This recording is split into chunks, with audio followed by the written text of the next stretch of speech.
came to London for a visit for some meetings. He met, among others, with Keir Starmer.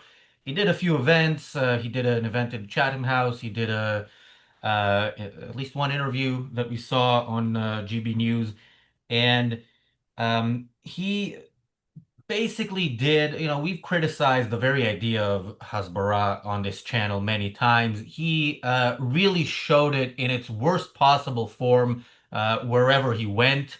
Yeah, Itzhak Herzog, by the way, the Israeli president, the role of the Israeli president is basically to sit there and be pretty. He's not supposed to do or say it. He has no power whatsoever. He's, kind of like the king of England, but not without being a tourist attraction.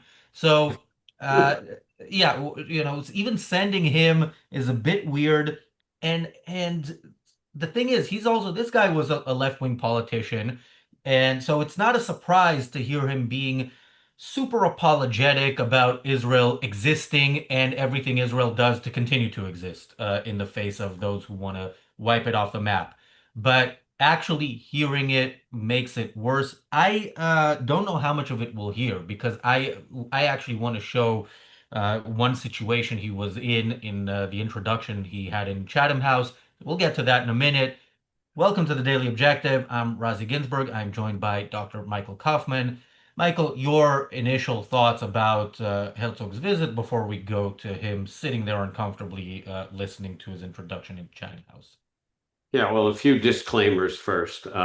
I spend about half my time in Tel Aviv and half my time in America. I'm currently in America. Was in Tel Aviv 3 days ago, and for a month before that. Anyway, the second point I'd make is that this gentleman is nothing but a mouthpiece for drool and uh, just kind of mush. He's one of these people that you listen to, hear him. He says he gives a speech, and you're not really sure at the end what he said, and what it meant, and if it had any impact, and why you really spent the last half hour or hour listening to him. So I want to disclaim that I found him completely ineffective since the judicial protests began in Israel. And he was speaking, of course, against the Netanyahu government for the most part, as he's a left-wing politician.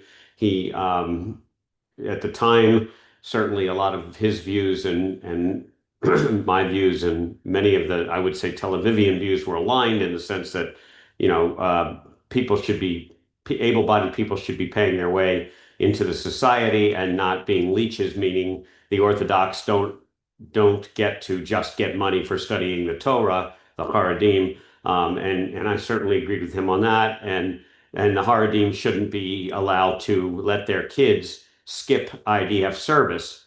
In other words, they were able to get money from the society by having more kids, and none of those kids had to go and actually fight for the country. So I think that's the last time I was aligned with him.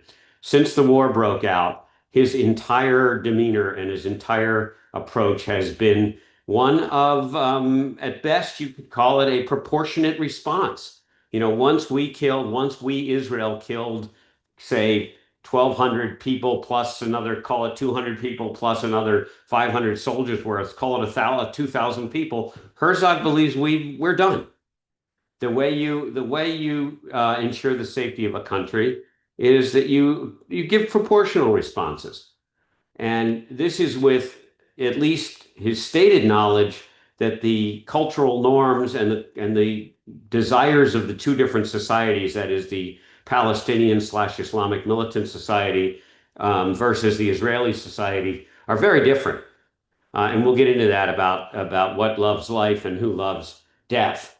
But this is Herzog's position, and I find him to be extraordinarily not only useless, but frankly dangerous. I agree. And we will maybe get to him on GB News groveling where to the point where actually the interviewer had to give the pro-Israel side. It's really disturbing. What's more disturbing is this Chatham House introduction when he's sitting there letting the person introducing him really berate him and the country that he is supposedly representing. And I want to go through this and we're going to pause it frequently because every single thing that this despicable woman says has an answer and that answer should have been provided immediately. But Herzog is absolutely not the person to do it, which is why at Chatham House they're happy. They would not have somebody, like with our views there in Chatham House because they know they can't answer us, but he can't answer them. So let's go into this and hear the beginning. And Daniel, I will ask you to pause very shortly after the beginning. President of Israel since 2021, so has 3 more years to go. His tenure as president has included what has followed October the 7th. Some 60,000 Palestinians killed in Gaza as a result of Israeli military action, many of them apparently children. The UN-backed IPC saying last month it has confirmed famine and starvation in Gaza. Okay, let's pause there. I think again, there are several lies there, but the thing is, everything she's giving is from Hamas, and she doesn't even do the thing that some anti-Israel news organizations do when they report Hamas numbers, which is to say this is according to the Gaza Health Ministry, which is run by Hamas. She doesn't do that. She even does the UN says. UN says what Hamas tells them. There's nothing that comes from the UN that is independent of Hamas when it comes to Gaza. That is where they get the numbers of overall dead, of children dead. That's where they get stories about famine and so on. Michael. Yeah, look, the whole premise, starting with, first of all, at least he should have jumped in and said, if you believe the 60,000, and we do not believe that number, but let's take that number and let's put this into contexts of war. The reason there are 60,000 dead, there may be 70, there may be 50,000 dead Palestinians, is one reason. Because Hamas attacked Israel on October 7, 2023, and Hamas has refused to give up the hostages, and Hamas has refused to come through with the other requirements of the winning side. And instead of the narrative of how many of these are women and children and whatever, and I think even the narrative of Hamas holds these people up as human shields, of course they do. I don't think you even go there. I think this war I think it's a very simple statement. As usual, Israel has to make everything complicated and do the yeah buts. It's very simple. As soon as the hostages are returned and Hamas is gone, has surrendered and leaves Gaza, this war will end. Very simple. There's going to be no negotiation, and that's one thing I think the Americans have done an abysmal job of acting like there needs to be a negotiation here.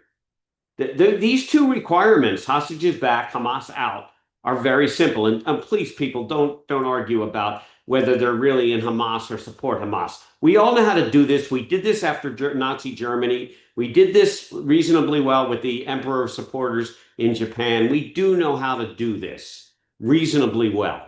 Of course, some people are going to have divided loyalties. But we can't even get anywhere close to getting Hamas to agree to the 2 fundamental requirements of the winning side.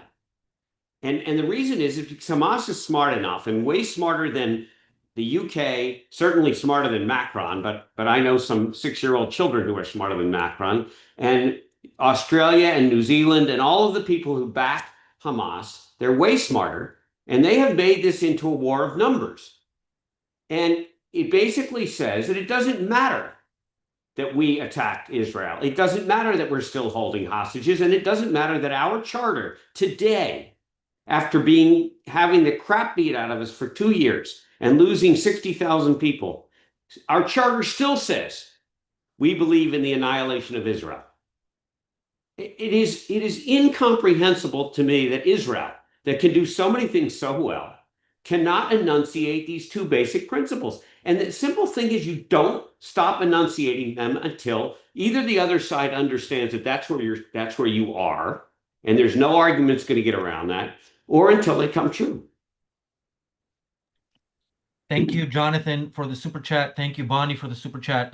One of the pro-Hamas trolls in the chat says that it's more like 600,000, which is something I've also seen recently on social media. And of course, it doesn't matter what numbers they throw out because it sticks. If somebody says 600,000, many people will retweet it. Eventually, maybe Hamas will say, let's say that. The UN might say, okay, we now have official confirmation. But that's another thing.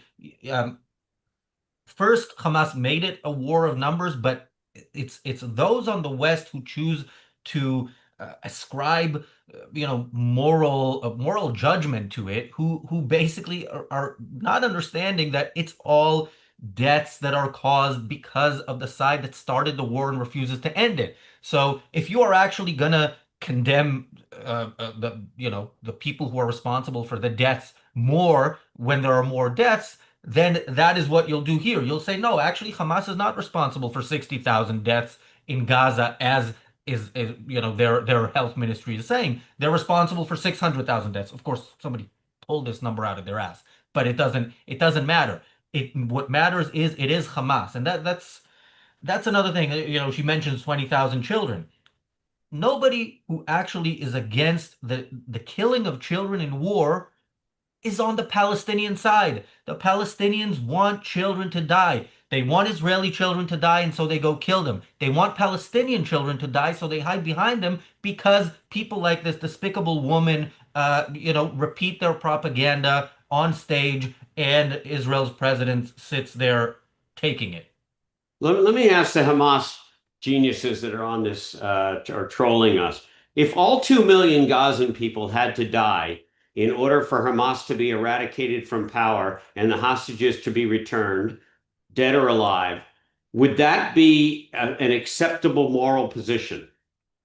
And my strong answer is yes. If a group of people wants to fight until they all are dead against a clearly superior force, when that group of people was the group of people that initiated the attack, then the other side has absolutely complete right to finish the job. And this bullshit notion of proportionality, which was invented probably around the Vietnam and Korean Wars, probably by the US and USSR deciding if X number of Russian troops died, Y number of American troops had to die, because we certainly didn't have it in World War II. We fought World War II. We, the Allies, fought World War II to win. We didn't fight to worry about how many Germans or Japanese were killed.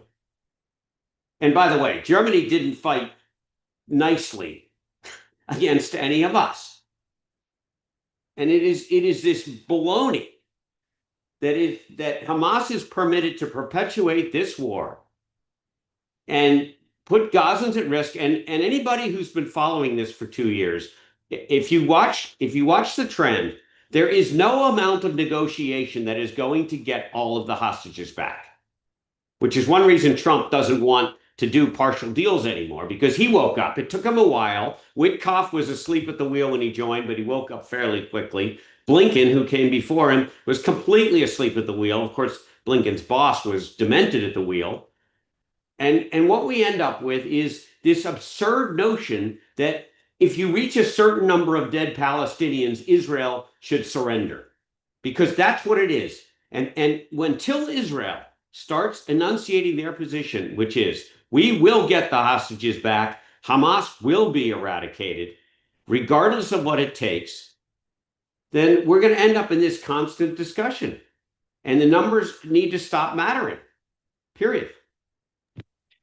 Bonnie asks a very good question. With so many deaths plus starvation, how are there still 2 million people in Gaza?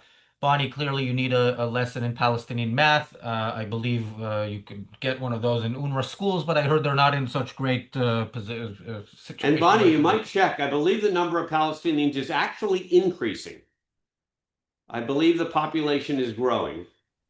Yes, although I really highly doubt that the population was ever 2 million. I think that's another, maybe made up number, but this is another beautiful definition of genocide. This is the first genocide where the population being attacked is growing. Yeah. All right, let's hear some more from this introduction in Chatham House. almost daily settler violence on the West Bank, with more settlements licensed by Israel's government, and last night Israel's strikes against Qatar in pursuit of Hamas leaders, criticized by many countries, including the US and UK. Okay, let's wait. Okay, I want to hear that last point after we talk about the previous point. So, um, yeah, Michael, any any comment on that last part?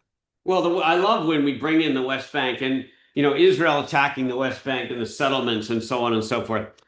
The implication being that the West Bank settlements by the Palestinians are just a bunch of freedom-loving, democracy-abiding, law-abiding citizens who are all accountants and lawyers and shop owners and people that are just doing good things every day. Now, you have to be a complete and utter liar, and she is, to portray the West Bank as that way. The number of days that FDA goes into, the number of days that the the IDF goes into the West Bank and doesn't find significant terrorist munitions as well as terrorists is close to zero. It's all over the West Bank. The entire West Bank is being militarized. It's not as militarized as Hamas. This is not hard stuff to document. It's done every day. All you need to do is read about 6 or 7 different newspapers, pick up the IDF journals, pick up some of the stuff that comes out of Gaza and the Palestinian Authority. And you can see the people that are arrested are criminals.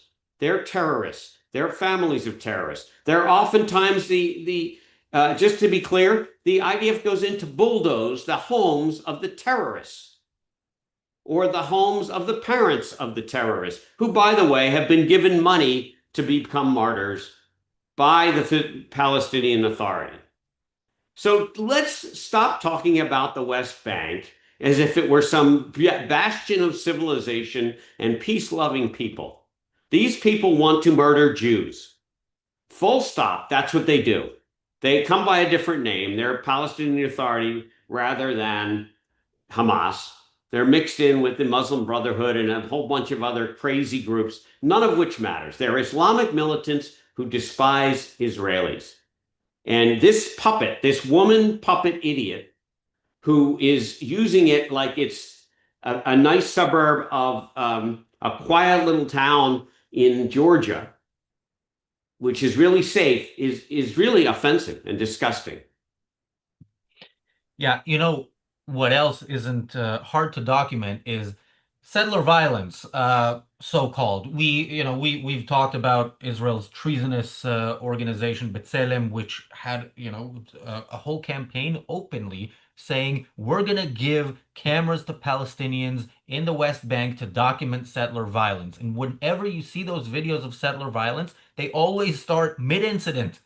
Always, every single time they start mid-incident. Every single time you see such a video, if you have the least bit of critical thinking abilities, you will at least ask yourself. It's not an answer. It's not a certainty that the settlers didn't start it. It's a certainty that whoever showed you the video and whoever pressed record either edited it or decided when to press record and didn't want you to see what happened before. And again, all the documentation of it comes from the Palestinians. So the idea of settler violence, we talked about this months ago, and there was some report where I think they came to the conclusion that about 3% of reported settler violence incidents are actually incidents where settlers go and attack Palestinians in the West Bank. But she kind of throws that in with settler expansions, which to me, I've said this in the past, the thing that moved me as a teenager from the Israeli left, away from the Israeli left, was the issue of settlements. Not because I'm very different in my views from the people who are usually settlers, but I never understood how this future Palestinian state living in peace side by side with Israel has to be Jew-free. But this is again not a question that's being asked. It's obvious. No Jews can be where Arabs say no Jews can be. And again, if you actually listen to what Arabs say, that means anywhere in Israel, not just beyond the And no 67. Christians for that matter. I mean, at least functionally speaking, the Christians are being eradicated from almost all of the Muslim states as we speak and have been. Yeah. Although if you ask Candace Owens, it's the Jews coming after the Christian. Absolutely. Of course. But let's hear this next point, which again is interesting the way she puts it. Let's hear it. UK, Qatar becomes the 7th country to be struck by Israel in the past year or so, along with Lebanon, Syria, Palestinian territories, Iran, Yemen, and Tunisia, including the aid flotilla. Just in the past few hours, Israel has conducted more strikes on the Yemeni capital. All right, let's pause there. Okay, let's leave aside the fact that the Palestinian territories are not a country. That's not relevant here.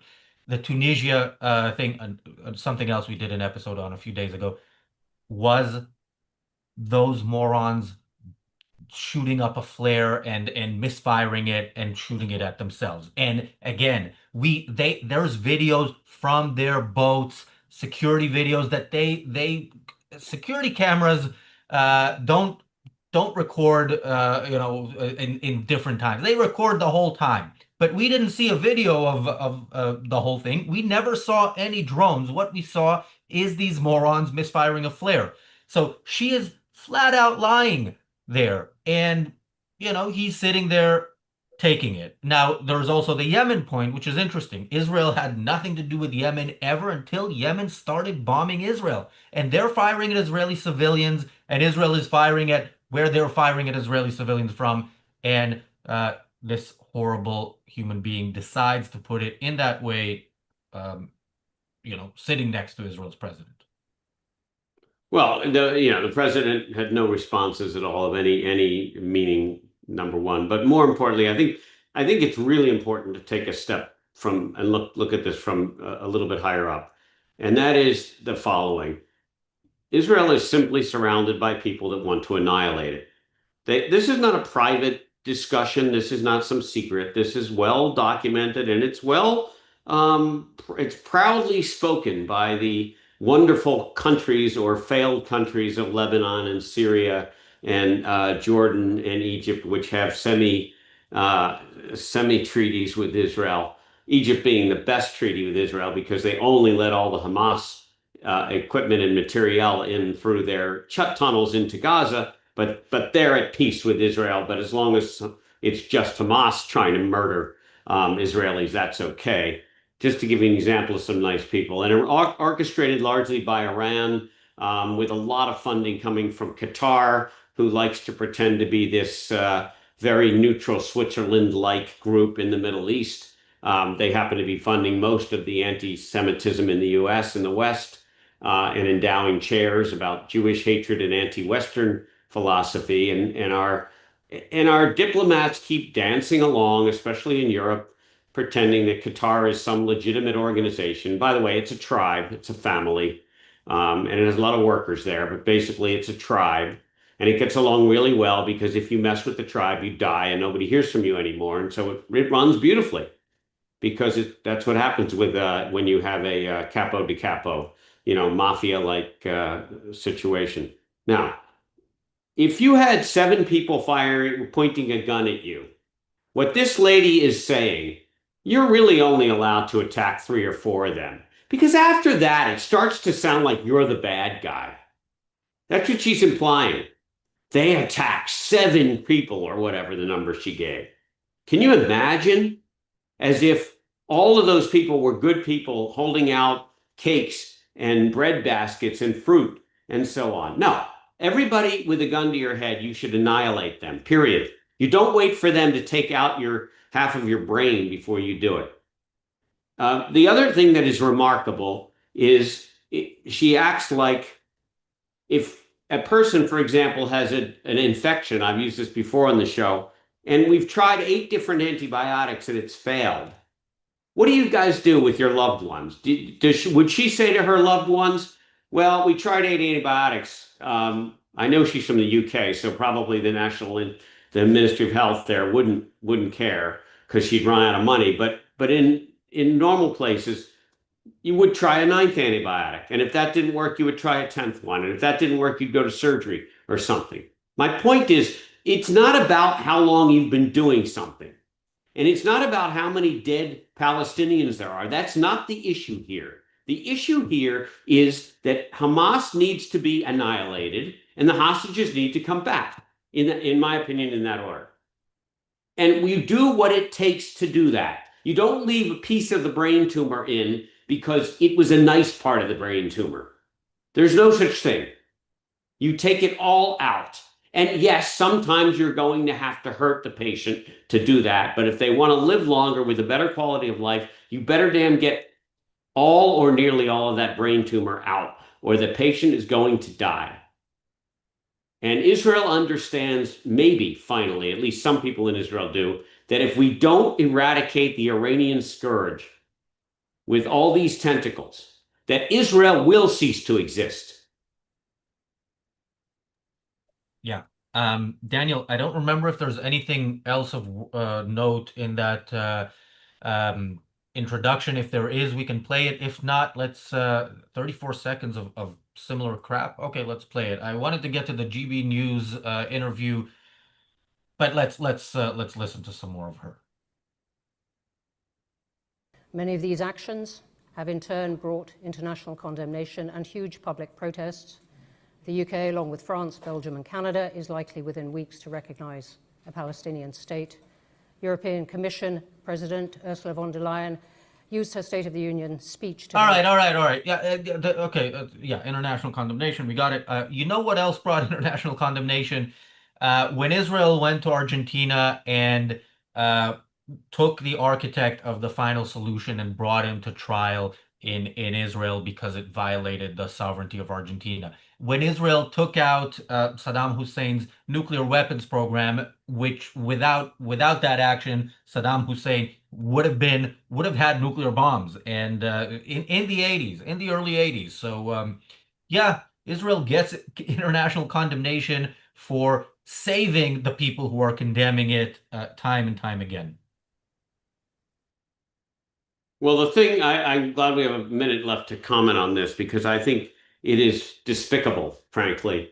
And Israel should have one statement back to all of these idiots who are, and they're malicious idiots, who are condemning Israel for going and bombing the Hamas leadership in Doha.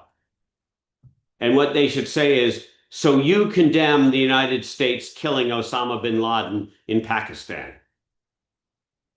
That's the only thing. Really, Israel should say nothing else about this entire thing. Because I want to hear our American so-called allies, the UK and France and Italy and Australia, saying that what the US did was a violation of international law.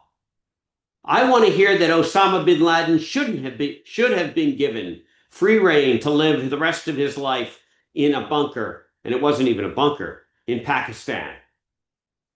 Because we, America, violated the great sanctity of the land of Pakistan.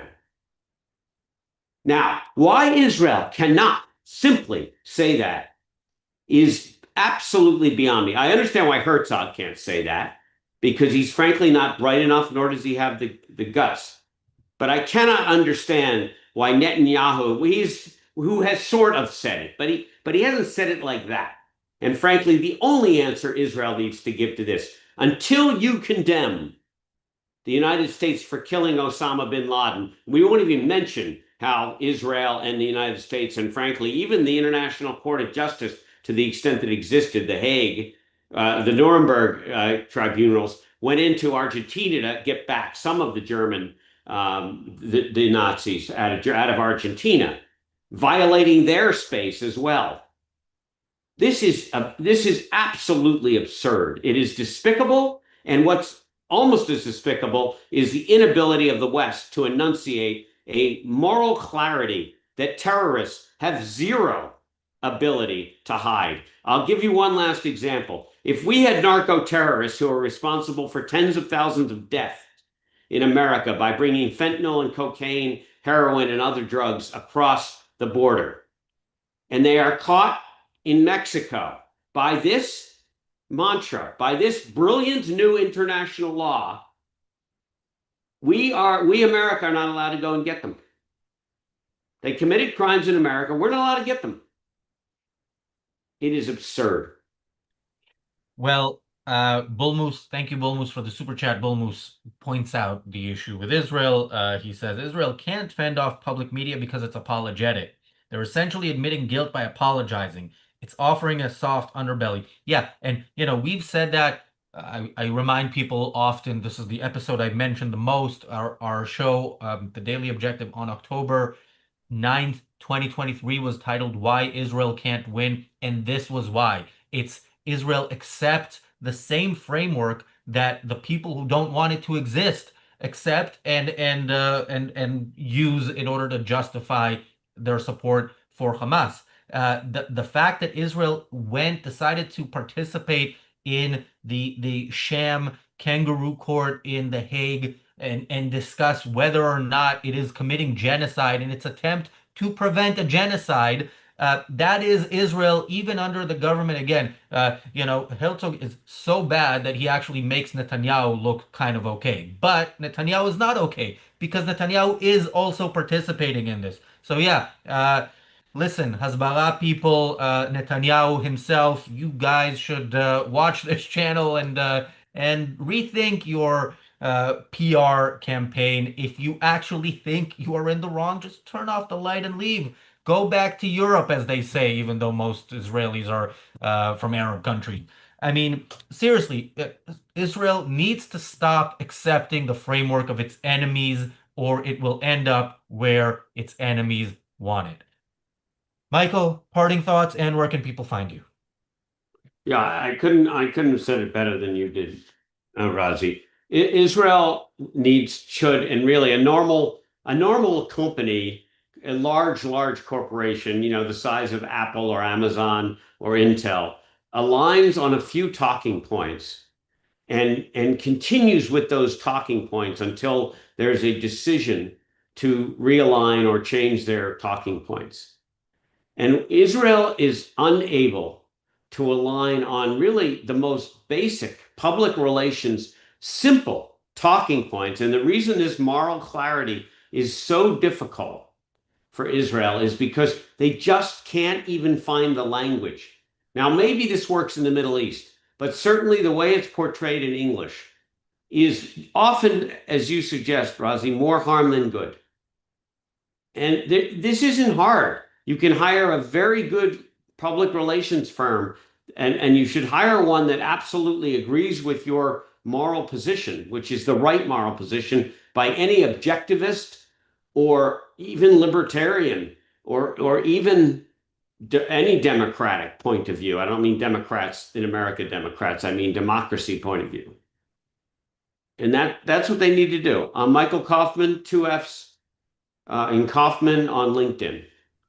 Yeah, and if they want to save money, they can just watch this channel and get that all for free. They could also do that, yes. We are back tomorrow, as we are every day, with the Daily Objective. Thank you, Michael. Thanks, everybody, for watching. We'll see you back here tomorrow. Great. Thanks.